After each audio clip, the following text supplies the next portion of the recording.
Assalamualaikum warahmatullahi wabarakatuh. Apa kabar ukhti dan ummahat semua? Alhamdulillah, semoga hari ini jauh lebih baik daripada hari kemarin. Semoga Allah memberikan kemuliaan, kebahagiaan, kelapangan, kemudahan dan kelimpahan rezeki bagi kita semua di grup ini. Eh, Sudah 2 minggu kita tidak ikut kajian. Saya mohon maaf karena ada beberapa alasan, dan hari ini kita mulai kembali untuk mengkaji kajian kita Tazkiyatun Nafs.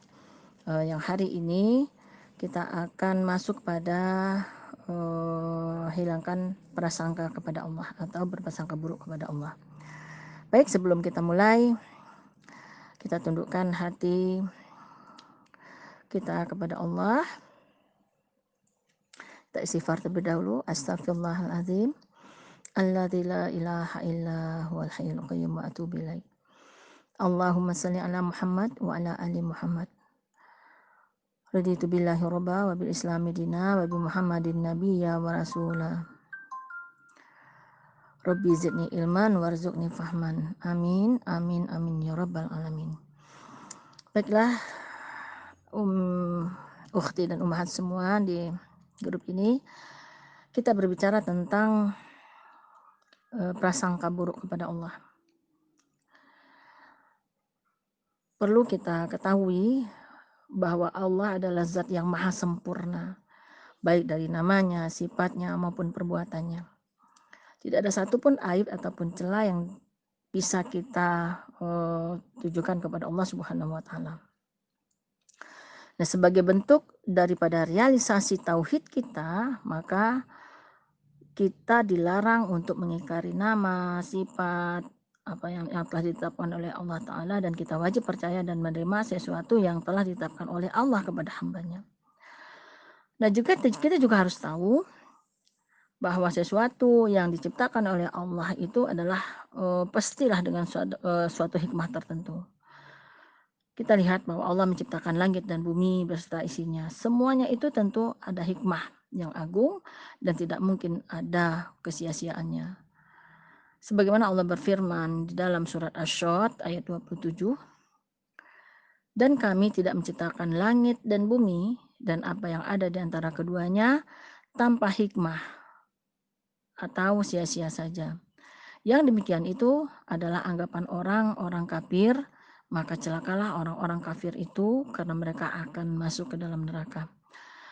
Nah, jadi kita tahu bahwa apapun yang Allah ciptakan itu, baik langit ataupun bumi ataupun apa yang ada di langit dan apa yang ada di bumi, itu semua adalah Allah ciptakan tidaklah dengan sia-sia. Artinya semua punya hikmah. Nah, jadi kalau kita menganggap bahwa tidak ada hikmah di balik itu, berarti kita termasuk orang kafir.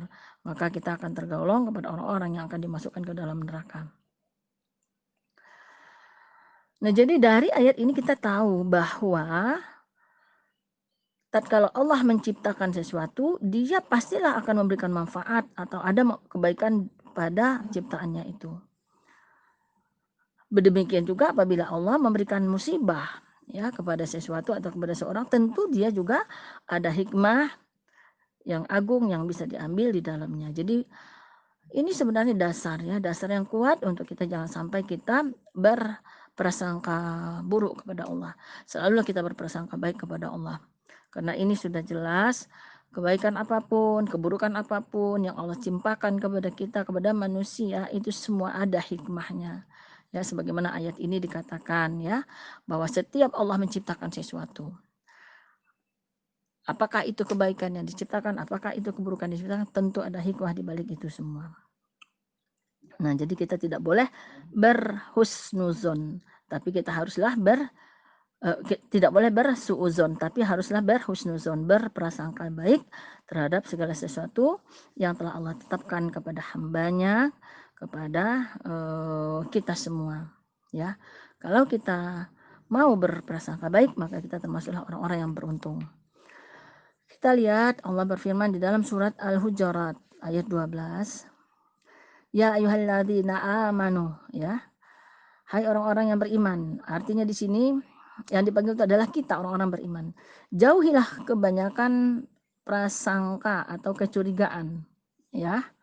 Jauhilah astanibu katsiran minaz-zanni, ya. Minaz-zanni, janganlah kita kebanyakan, jauhilah kita berprasangka buruk. Karena sebagian dari prasangka itu adalah dosa. Nah, ini ayat pertamanya dari ayat ini. Jadi artinya apa? Jangan kita berprasangka buruk ya kepada Allah ataupun kepada sesama muslim. Ya, karena prasangka buruk itu adalah dosa. Kalau kita lihat lagi di dalam hadis qudsi, Rasul bersabda, aku berada dalam prasangka hambaku. Nah, artinya kalau kita berprasangka buruk, maka buruklah yang terjadi. Kalau kita berprasangka baik, maka kebaikan itulah yang akan terjadi kepada kita. Maka oleh karena itu, selalulah kita berprasangka baik kepada Allah dan kepada sesama manusia. Kemudian kita lihat ya, di dalam hadis Rasulullah, ada 5 keutamaan umat Muhammad. Ya. Ada 5 keutamaan umat Muhammad. Yang pertama adalah Allah mengikuti prasangka umatnya. Ya. Allah mengikuti prasangka umatnya. Nah, jadi kalau kita berprasangka baik, maka kebaikanlah yang akan datang kepada kita. Tapi kalau kita berprasangka buruk, maka keburukan itulah yang akan datang kepada kita. Yang kedua adalah, barang siapa yang menutup aib saudaranya, maka di yaumil masar Allah akan menutupi aibnya dan sebaliknya. Jadi jangan pernah kita berprasangka membuka aib saudara kita sendiri, apalagi aib suami, ya, aib anak, aib siapapun ya, kepada orang lain. Kenapa? Kalau kita membuka, maka Allah akan bukakan nanti di yaumil akhir. Tapi kalau kita tutup, maka Allah juga akan menutupi aib kita. Nah, ini keutamaan yang kedua umat Muhammad. Yang ketiga, tidak akan pernah ditutup pintu taubat sampai roh kita dibolak-balikkan di kerongkongan. Jadi Allah tidak akan menutup pintu taubatnya sampai sakaratul maut sudah hampir mendekati kita. Jadi kalau roh kita sudah sampai di kerongkongan, kita sudah nggak bisa lagi bernapas. Nah, sudah begitu. Nah, pada saat itulah barulah pintu taubat kita ditutup. Tapi sebelum itu, sebanyak apapun dosa kita, baik seluas langit maupun seluas bumi, maka Allah pasti akan mengampunkan semua dosa-dosa kita. Kemudian yang keempat adalah, barang siapa yang membawa dosa sepenuh bumi, maka dia tetaplah bisa mengucapkan la ilaha illallah, maka dosanya akan diampuni. Jadi begitu sayangnya Allah kepada kita, walaupun kita banyak dosanya, pada saat kita mau sakaratul maut, masih mampu kita mengucapkan la ilaha illallah, maka semua dosa kita akan diampuni oleh Allah Subhanahu wa taala. Kalau gitu masuk surga dong kita. Iya, kita memang akan dijamin masuk ke dalam surga. Tapi kapan masuk surganya? Nah, itulah Bunda. Jadi pada saat kita sudah dijamin oleh Allah masuk ke dalam surga, saat kita mau mengucapkan, pada saat kita mau sakaratul maut, kita masih mampu mengucapkan la ilaha illallah, maka semua dosa kita diampuni oleh Allah. Saat itu kita sudah mendapatkan tiket untuk masuk ke dalam surga. Nah, tiket itu apa gunanya? Tiket itu kita gunakan pada saat kita nanti sudah dapat giliran untuk masuk ke surga. Nah, jadi di mana kita dulu menunggu? Ya, kita menunggu setelah hisab nanti di yaumil akhir terhadap dosa-dosa kita kepada manusia yang lain. Karena dosa kita yang paling banyak adalah dosa kepada manusia yang lain. Begitu ya Bunda. Nah, yang terakhir, di dalam hadis ini dikatakan Allah akan mengampuni dosa-dosa orang yang sudah meninggal akibat doa orang yang masih hidup, terutama doa dari anak kepada orang tuanya, ya, atau orang tua kepada anaknya. Nah, ini yang akan mengakibatkan seseorang yang sudah meninggal itu akan terhapus dosanya apabila seluruh anaknya berdoa kepadanya. Nah, begitu Bunda. Nah, sekarang kita kembali. Tadi sudah dikatakan bahwa Allah akan berikan sesuatu ya kepada kita. Allah akan berikan sesuatu kepada kita Ya, sebagaimana tadi dikatakan Allah ciptakan langit dan bumi, ya. Nah, itu tentu adalah membawa satu kebaikan. Nah, sekarang kalau misalnya musibah diberikan kepada kita. Nah, apakah Allah benci kepada kita? Oh, tidak. Ya. Musibah yang diberikan kepada kita itu adalah tanda sayangnya Allah kepada kita. Ya. Artinya Allah akan mengangkat derajat bagi orang-orang yang sudah ditimpa oleh musibah itu karena kesabarannya terhadap musibah yang telah Allah tetapkan. Artinya sebagai cobaan bagi dirinya atau ujian atau tantangan. Kalau saya lebih senang itu adalah satu tantangan untuk melebur dosa atas dosa-dosa kita yang telah lalu. Nah, dalam hal ini apabila kita mendapatkan musibah, maka bersuudzonlah, berhusnuzonlah kepada Allah bahwa Allah akan memberikan sesuatu yang baik kepada kita. Nah, kalau terjadi sebaliknya apa yang terjadi? Seandainya kita bersuudzon terhadap musibah yang Allah berikan itu, berarti inilah yang dikatakan suudzon yang tercela. Artinya kita berprasangka buruk kepada Allah yang merupakan sifat tercela yang harus dijauhi oleh setiap orang yang beriman, karena itu merupakan salah satu dosa besar. Sikap seperti ini juga merupakan kebiasaan dari orang-orang kafir ataupun orang-orang munafik. Nah, orang yang berprasangka buruk kepada Allah dengan prasangka yang buruk dan mengharapkan kekalahan dan kehancuran kaum muslimin, itu yang dilakukan oleh orang-orang kafir atau orang munafik.